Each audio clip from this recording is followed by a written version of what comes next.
আজি গাড়ীখন বেয়া হ'লে তিৰিৰ কাণৰ শুনা বন্ধকি থৈ গাড়ী ভাল কৰিব লাগে দিনৰ দিনটো এই গৰমত দন্তা দতুৰ দৰে গাড়ীখনৰ ভিতৰত বহি থাকোঁ তথাপি গধূলিলৈকে 1 কেজি চাউল দিব নোৱাৰোঁ কেতিয়াবা আমাক অন্যথা বেলেগ ৰাস্তা দিয়ক নতুবা আমাক গোটেই কেব চালকখিনিক গুলিয়াই মাৰক মই নাই বুলি নকওঁ থাকিব পাৰে কিন্তু গতিকে যদি আছে তেনেকুৱা এইটো আমাৰ দায়িত্ব নহয় আমি বিচাৰি উলিয়াব নোৱাৰোঁ চৰকাৰে বিচাৰ কৰক আমি অচিনাকি নহয় আমি এইখন অসমৰ গৰ্ভৰে সন্তান এবাৰ এখন বিশেষ গাড়ী ইতিমধ্যে আমি দেখাবলৈ চেষ্টা কৰিছোঁ যেটো মুখ্যমন্ত্ৰী এটা মন্তব্য কৰিছিল সমগ্ৰ ৰাজ্যত চলি থকা কিছু ওলা আৰু কেবৰ বিৰুদ্ধে গৈ এটা মন্তব্য কৰিছিল আৰু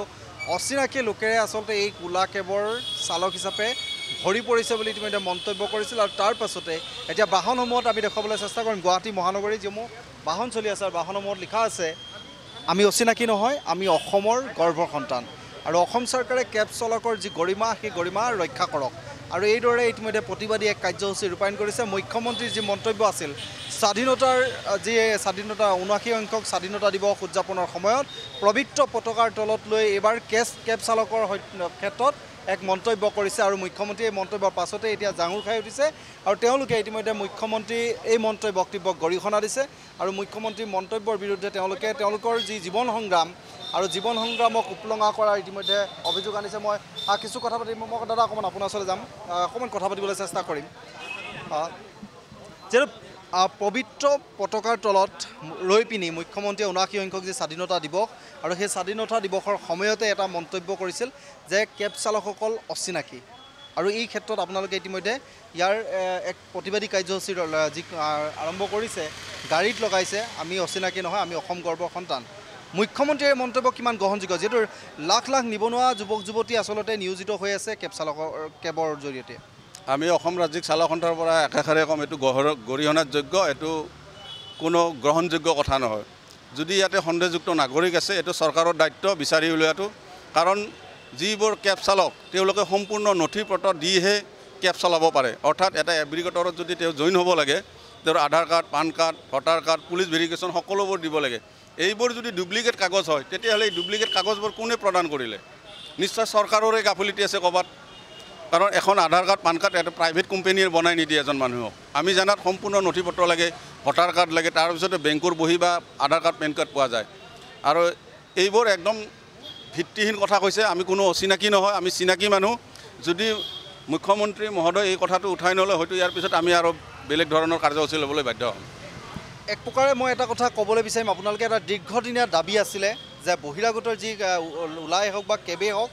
লুণ্ঠন চলাই আছে আৰু এয়া অসম চৰকাৰৰ পৰিবহণ বিভাগৰ সৈতে কেইবালানিও আলোচনা হৈছে আলোচনাৰ পিছত এই সমস্যা সমাধানৰ বাবে আপোনালোকক বহু আশ্বাস দিছিল বহুত প্ৰতিশ্ৰুতি দিছিল কিন্তু তাৰ পিছত এবাৰ মুখ্যমন্ত্ৰী আচলতে এই মন্তব্য কিমান গৰিহণা মানে গ্ৰহণযোগ্য সম্পূৰ্ণ গ্ৰহণযোগ্য নহয় কাৰণ আমাৰ যিমানবোৰ সমস্যা আছে এটা সমাধান কৰি দিয়া নাই ইচ্ছা কৰিলে পাৰে আচলতে বণিক গোষ্ঠীৰ লগত আমাৰ অসম চৰকাৰৰ এটা নুবুজা অংক ইয়াতে ৰহস্য হৈ আছে যিটো অংক ৰাইজে বুজিবলৈ বাকী নাথাকিল হয়তো আমি অহুকাণে পহুখনে শুনিছোঁ কিবা আৰু এটা এপ ৱেব ছিৰিজৰ এটা কেব আনিব বিচাৰিছে এইটো হয়তো কোনে কাই আনিব সেইটো আপোনালোকে জানিব বহুতে জানে যে আজি বহুত জেগাত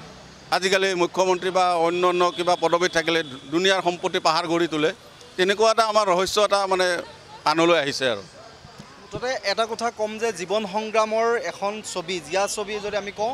দৈনিক আপোনালোকে উপাৰ্জন কৰিবলৈ পুৱাৰ ভাগতে ওলাই আহিব লাগে তাৰ পাছতে ইয়াৰ যদি গাড়ীখনৰ খৰচা কথা কওঁ আমি পুৱাৰ ভাগৰ পৰা যদি গাড়ীখনৰ বিভিন্ন খৰচা থাকে ইয়াত পেট্ৰলৰ পইচা থাকিব টেক্স দিব লাগে তাৰ পাছতো আচলতে মুখ্যমন্ত্ৰীয়ে এই মন্তব্য কিয় কৰিলে বুলি ভাবে না আচলতে খুবেই দুখজনক মানে দুখ লাগিছে অন্তৰত কাৰণ কিয় চাওক আমি কোনো অচিনাকি নহয় আমিতো অসমৰে ল'ৰা হয় অসমীয়া ল'ৰা হয় জন্মগতভাৱে আমাৰ গাত অসমীয়া তেজ আছে অসমীয়া হয় আৰু চাওক শিক্ষা গ্ৰহণ কৰাৰ পিছতো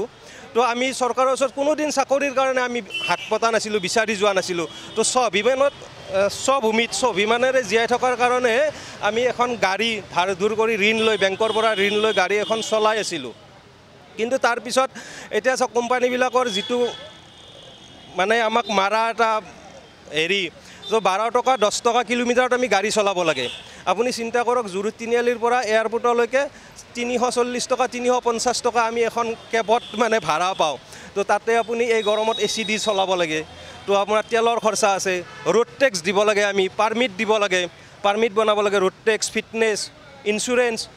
তো পলিউশ্যন চবখিনি বনাব। তাৰ মাজতে ধৰক চিটি চেণ্টাৰৰ পৰা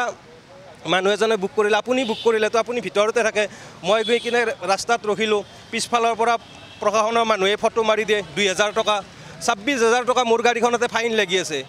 কেনেকৈ লাগিলে এইবিলাক? তো গাড়ী পেচেঞ্জাৰ উঠাব গ'লেও আমি 2000 টকা দিব লাগে। এয়াৰপৰ্টৰ ওচৰত কেতিয়াবা বাহিৰৰ পৰা মানুহে 2-4জন লৈ যাওঁ,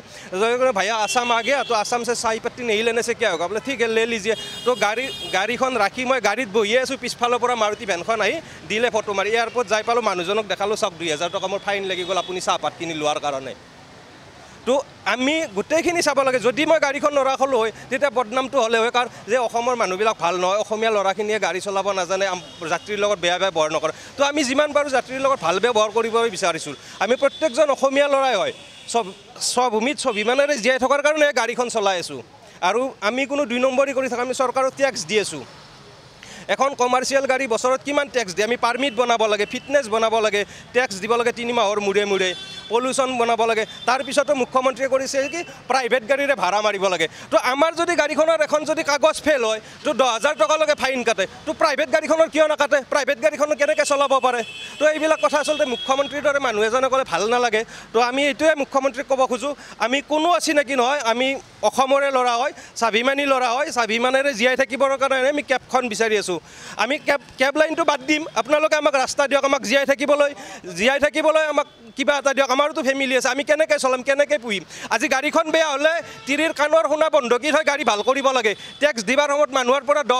10 টকা সুতত পইচা লৈ আমি ভাল কৰিব লাগে। কোনোবা দিনা চৰকাৰখনে চাইছে নেকি এইটো কথা? চোৱা নাই, নাচায়ো। কাৰণ কিয়? আমি গৰীব মানুহ,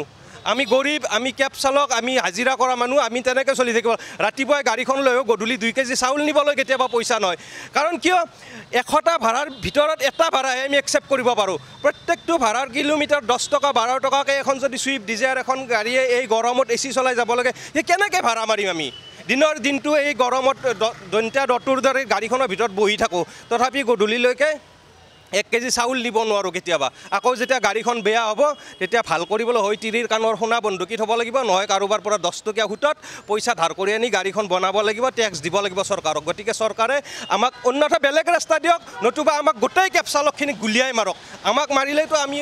মুক্ত হৈ যাম, কাৰণ বহুত কষ্টত আছোঁ। তাৰমানে আমি বহুত কষ্টত আছোঁ, কাৰণ দুবেলা দুমুঠি যদি কষ্ট কৰিও আমি খাব নাপাওঁ, তো কিমান ইয়াত লাগে। তাৰপিছতো মুখ্যমন্ত্ৰীৰ দৰে মানুহ এজনে যেতিয়া কয় যে অচিনাকি লোক, আমি অচিনাকি নহয়। মোৰ ঘৰ নলবাৰীত ঘৰ, মই জন্মসূত্ৰে অসমীয়া হয়, মোৰ দেউতা অসমীয়া, মোৰ ককা অসমীয়া, পূৰ্ব 14 পুৰুষ আমি অসমীয়া। কিন্তু আজি মুখ্যমন্ত্ৰী কেনেকৈ চিনি নাপায় নাজানো আমি। মোৰতো লাইচেঞ্চ ভোটাৰ আই ডি চব আছে ন। গতিকে যদি কোনোবা তেনেকুৱা আছে তেতিয়াহ'লে এই বিয়াগুম যিবিলাক বিভাগ চৰকাৰে পুহি ৰাখিছে, আমি টেক্স কৰ কাটল দি তেওঁলোকক দৰমহা দি আছে, তেওঁলোকে চিনাকি কৰক।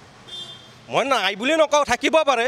কিন্তু গতিকে যদি আছে তেনেকুৱা, এইটো আমাৰ দায়িত্ব নহয়, আমি বিচাৰি উলিয়াব নোৱাৰোঁ। চৰকাৰে বিচাৰ কৰক, ডিপাৰ্টমেণ্টবিলাক আছে নহয়, তেওঁলোকে বিচাৰ কৰক, চেক কৰক, ৰাস্তাত চেক কৰক। আমিতো ভয় নকৰোঁ, কাৰণ কিয় আমি সম্পূৰ্ণ টেক্স দি সম্পূৰ্ণ কাগজ পত্ৰ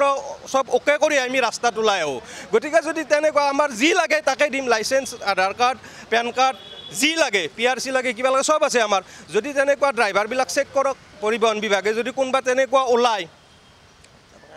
সেই কৰক। তেতিয়া আমি এফালে যদি কওঁ শোষিত, আনফালে শোষণ কৰি আছে আপোনালোকক। পৰিবহণ বিভাগে যেতিয়া 31 মাৰ্চ আহে, কয় তেওঁলোকে এটা কাৰ্যসূচী লয় যে আপোনালোকৰ যি বাকী থকা কৰসমূহ আছে সেয়া পৰিশোধ কৰক, অন্যথা আপোনাৰ গাড়ীখন জব্দ কৰা হ'ব, যিকোনো মুহূৰ্তত জৰিমনা বিহা হ'ব। এনেধৰণৰ কাৰ্যসূচী বহুতবাৰ লৈছে পৰিবহণ বিভাগে। আৰু পৰিবহণ বিভাগৰ যিসমূহ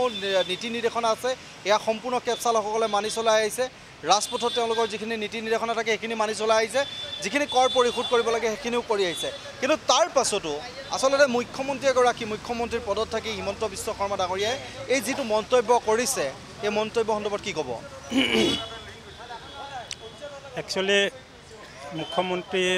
ডাঙৰীয়াই যিটো কথা ক'লে যোৱাকালি অচিনাকিৰ কথা, 80% চালকেই বোলে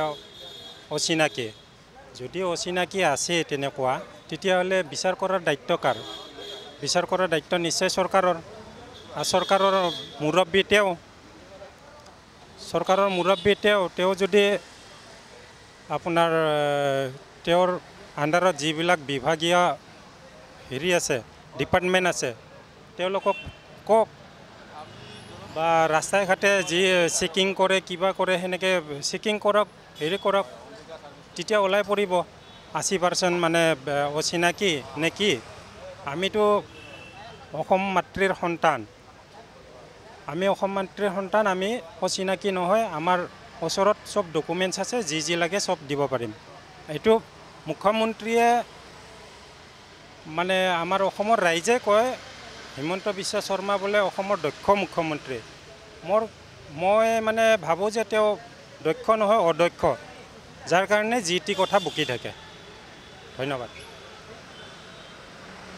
নিশ্চিতভাৱে চাওক ইতিমধ্যে আমি কৈছোঁ এটা কাৰ্যসূচী তেওঁলোকে লৈছে যে তেওঁলোকে কালিৰ দিনটোত মুখ্যমন্ত্ৰীয়ে পবিত্ৰ পতাকাৰ তলত লৈ যি মন্তব্য কৰিলে আৰু সেই মন্তব্যৰ বিৰোধিতা কৰি ইতিমধ্যে এনেধৰণে তেওঁলোকে এক প্ৰতিবাদী কাৰ্যসূচী লৈছে মই আপোনাৰ ওচৰলৈ আহিছোঁ অকণমান কিমান দিনলৈকে চলাব এই প্ৰতিবাদী কাৰ্যসূচী মুখ্যমন্ত্ৰীয়ে বক্তব্য উঠাই ল'ব লাগিব নে অন্য কিবা আপোনালোকে ভাবি আছে এতিয়া তেওঁ এজন আমাৰ অসমৰ মুখ্যমন্ত্ৰী হৈ যদি এনেকুৱা বাক্য ব্যৱহাৰ কৰে এনেকুৱা কথা পাতে এনেকুৱা তৰল মন্তব্য কৰে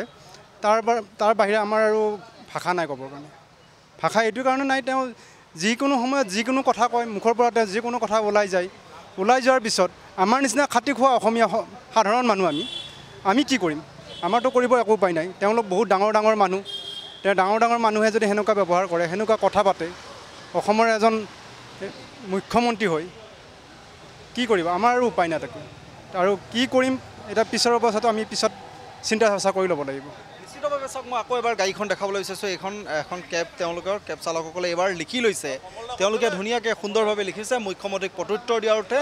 মুখ্যমন্ত্ৰীয়ে কৈছিল যে কেব চালকৰ অধিকাংশই অচিনাকি লোক আছে আৰু তেওঁলোকে কৈছে আমি অচিনাকি নহয় আমি অসমৰ গৰ্ভৰ সন্তান অসম চৰকাৰে কেব চালকৰ গৰিমা ৰক্ষা কৰক ইতিমধ্যে এনেধৰণৰ মন্তব্য লৈ ইতিমধ্যে তেওঁলোকে প্ৰতিবাদী এক কাৰ্যসূচী ৰূপায়ণ কৰিছে এই গোটেই বিষয়টো ইতিমধ্যে কেনেধৰণে চাই পৰৱৰ্তী সময়ত যিহেতু তেওঁলোকে প্ৰতিটো ক্ষেত্ৰতে যদি কওঁ পৰিবহণ নিগমৰ যিখিনি নীতি নিৰ্দেশনা আছে সেই নীতি নিৰ্দেশনা মানি আহিছে তেওঁলোকে কৰ কাটল পৰিশোধ কৰি আহিছে তাৰ পাছতো মুখ্যমন্ত্ৰীৰ পদত অধিষ্ঠিত হিমন্ত বিশ্ব শৰ্মাই আচলতে এই মন্তব্য কৰাক লৈ ইতিমধ্যে ক্ষোভ প্ৰকাশ কৰিছে সকলোৱে আৰু তেওঁলোকক গৰিহণা দিছে মুখ্যমন্ত্ৰীয়ে এই বক্তব্য সন্দৰ্ভত যি ধৰণৰ মন্তব্য কৰিছে এই মন্তব্য এক প্ৰকাৰৰ এই যিসকলে খাটি খোৱা যি অসমীয়া যুৱক যুৱতী আছে যিসকলে তেওঁলোকে কষ্ট কৰি আছে সংগ্ৰাম কৰিছে জীৱনটো জীয়াই থাকিবলৈ পৰিয়াল পোহপাল দিবলৈ যি ধৰণৰ সংগ্ৰাম এখন কৰিছে আৰু সেই সংগ্ৰামৰ ক্ষেত্ৰত মুখ্যমন্ত্ৰীয়ে যেন তেওঁলোকৰ মনত আঘাত সানিছে